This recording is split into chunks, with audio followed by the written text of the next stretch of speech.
Hello there, today's an exciting day because Korg just announced the Wavestate. They sent one over for me to check out, and that's what we're gonna do. We're gonna have a little first look at it, first impressions, sound demo, overview type video. So let's do it.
So you might have picked up on it in the name and in some of the demos I played you already, that the Korg Wavestate builds on the Korg Wavestation legacy, but there's much more stuff going on here. It's a much deeper synth. So what is it? Well, it's a 64 voice, totally digital synthesizer.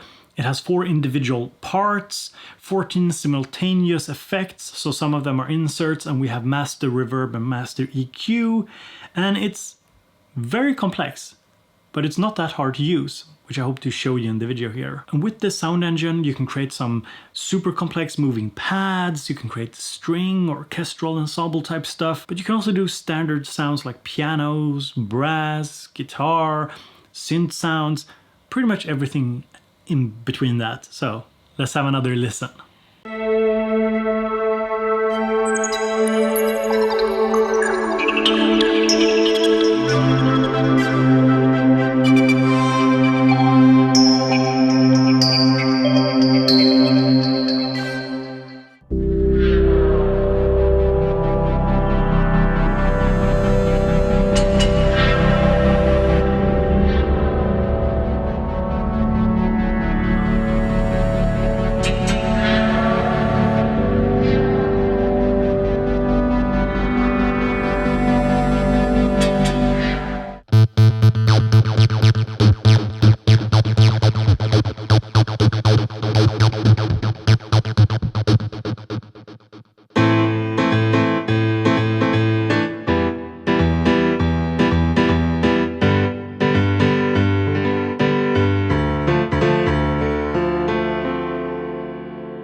Let's do an overview of what the synth is about. At the core, you have a performance, and a performance contains 4 layers.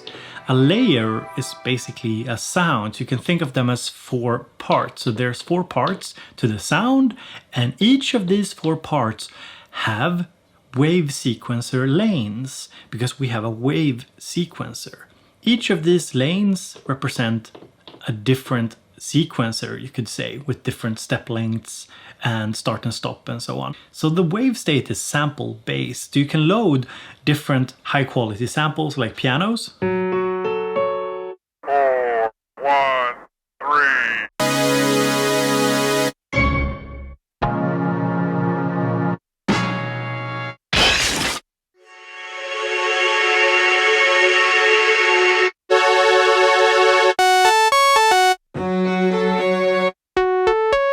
So we have more traditional sounds like pianos and strings, pad sounds. We have waves, just like a lo-fi square wave.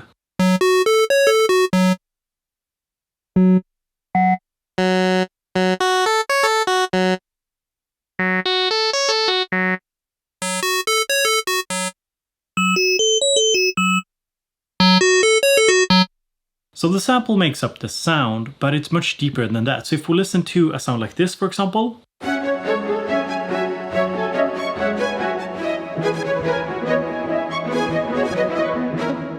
you can see that a lot of things is going on here on the screen. And what you're seeing when I play something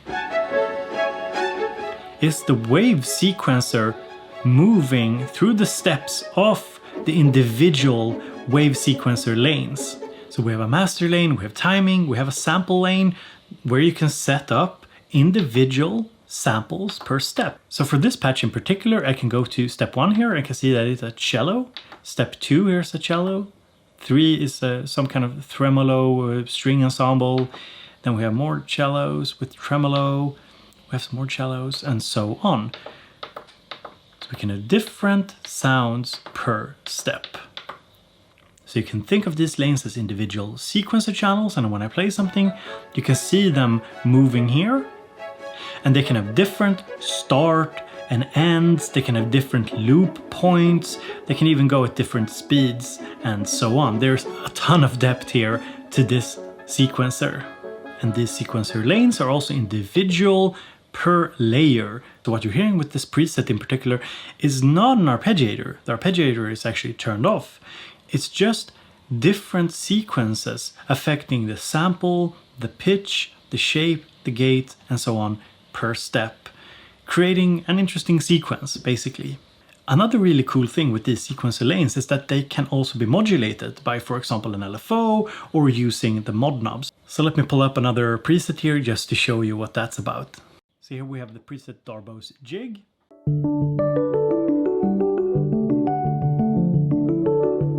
So this performance is just one layer, so one sound, but as you can see here, we have different samples per step. On step 2 we have a gamelan, on step 3 we have a kalimba, and so on. But when I play it, you will note that it doesn't change the sound. And this is because I'm supposed to use the performance knob here. So if we go here, you can see that when I move the sample knob,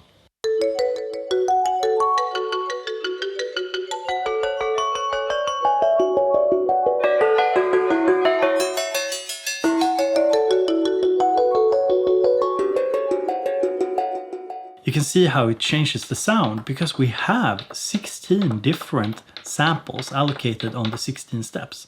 But what if I want to control the sample knob without doing it manually? Well, I can go to the mod here and I can actually locate the sample performance knob and select, say, the filter LFO. So here we have the LFO section, filter, amp, pitch, panning.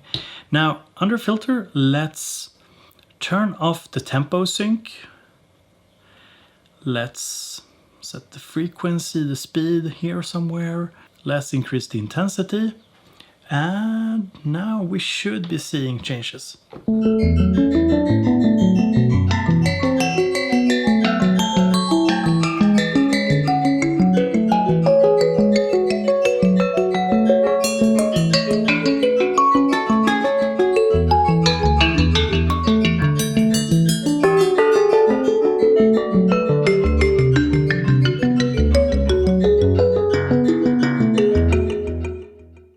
So we have the LFO controlling this mod knob over here, just kind of creating a much richer sound.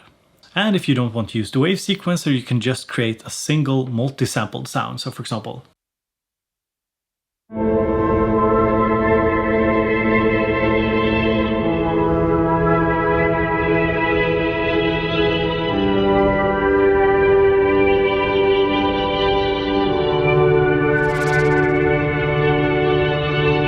this can be a little difficult to understand, so let me go to an initialized performance. What you're hearing is a change from two different sounds. So we have the sine wave here and we have a saw. So if we look here under, you see that it moves from step 1 to step 2. So you can hear how the sample fades into the second sample. Now let's move to the pitch lane and set it up so that we have, for step 1, a probability to go up 1 octave. Let's set it to, say, 50%. And let's set up the second step so it goes up 7 semitones 50% of the time.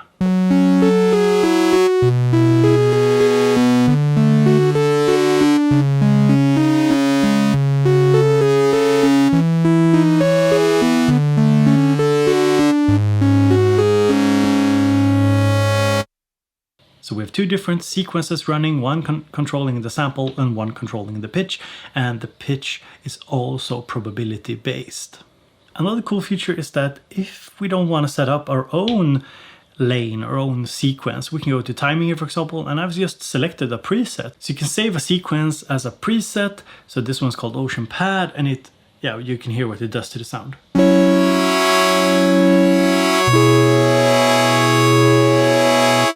We also have a lot of standard controls, for example, envelopes, filter, amp, pitch, and the vector together with this little joystick here can let you mix between different layers. And if we just set up the amp here, so let's add some attack.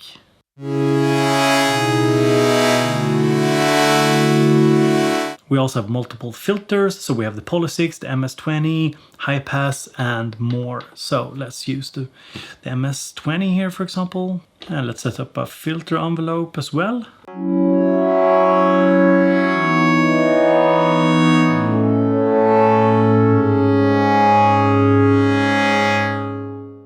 And each of the layers, of course, have their own filter, their own envelopes, as well as insert effects. And speaking of effects, we have pre-effects, we have mod effects, delay, and a master reverb. So let's start with master reverb here. Let's turn it on.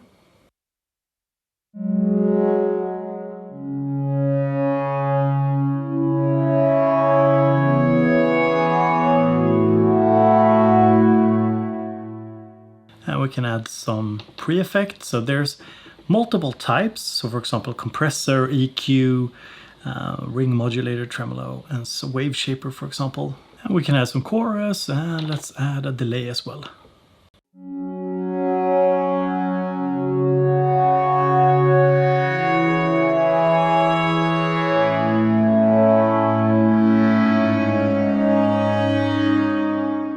And we're still just using two samples fading in and out. So this is very rudimentary. You can go a ton deeper, but it's a lot to take in.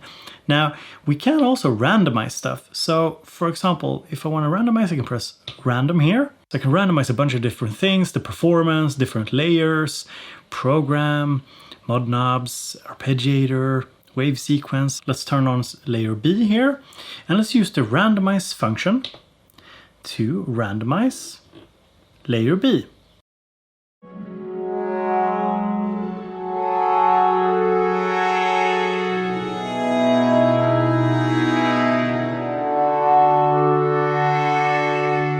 So let's turn on layer C. Let's randomize it as well.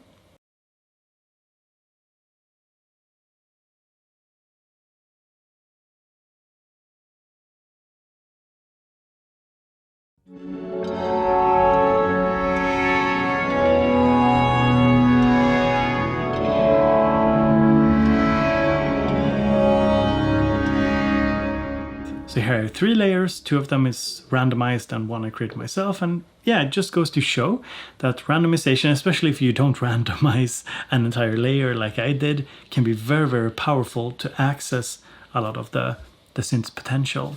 And here's another totally randomized sound that I think turned out pretty okay.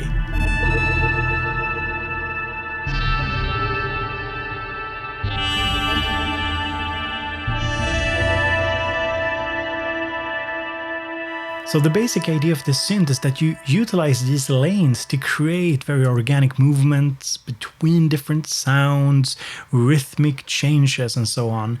So here's a piano sound that I made using 2 piano samples, as well as a synth sample on layer B. And I think it sounds really good.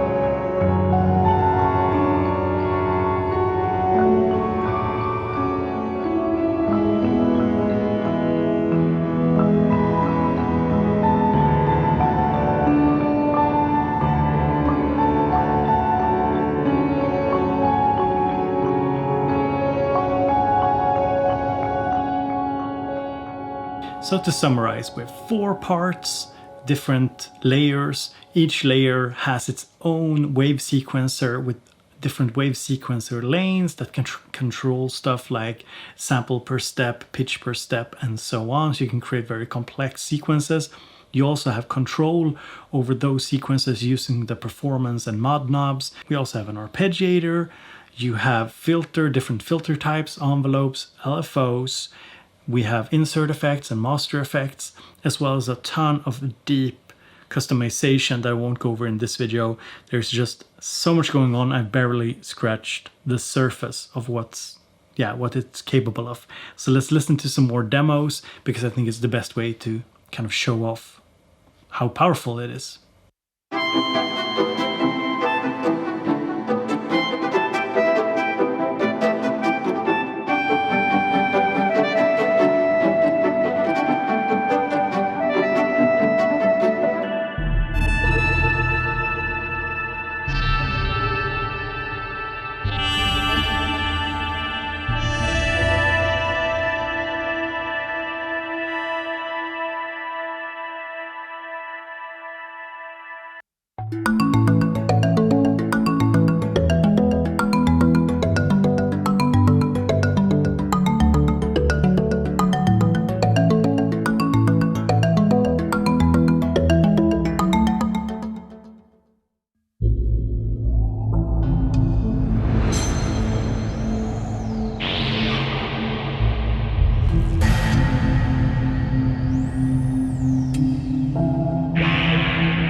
So sitting down with this synth and doing a first look was quite difficult. I didn't have a manual, and it's super deep.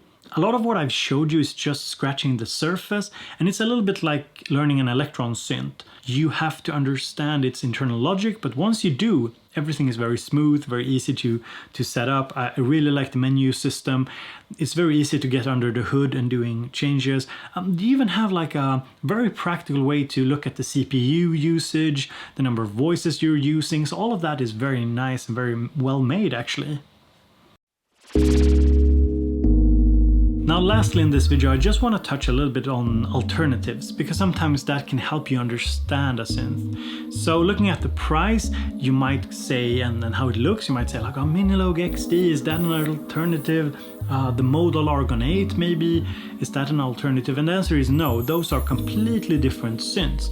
The 2 current generation synths that come to mind when I played this is the Yamaha MoDX and the Jupiter XM, because they can do these wild moving soundscapes, but at the same time they offer a lot of the standard stuff, pianos, guitars, string ensembles, and stuff like that. But where the MoDX and the Jupiter seems more stage oriented and it's a little harder and more cumbersome to get under the hood, this one is a synth lover's synth. It's a sound designer's dream in a way, because everything is very easily accessible from the front panel. Everything's set up in a way so it's easy to get started making your own sounds. The randomizer function that you saw me use, for example, makes it very easy to get going with the sound, even if you don't understand what everything's doing. So all in all, It's less of a stage instrument than the ModiX and Jupiter. I think if you just want a preset player, those are more interesting.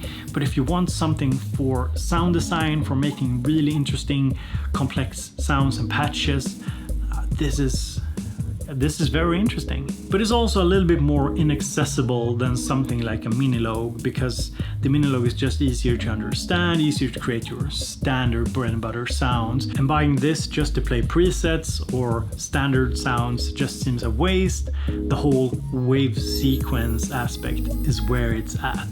So thank you for checking out this little first look at the Korg Wavestate. I'm actually very pleasantly surprised what they've done here. They've taken like the DNA of the Minilogue, the whole layout, the design, and combined it with the idea of wave sequencing 2.0, I think they call it, and it sounds lovely.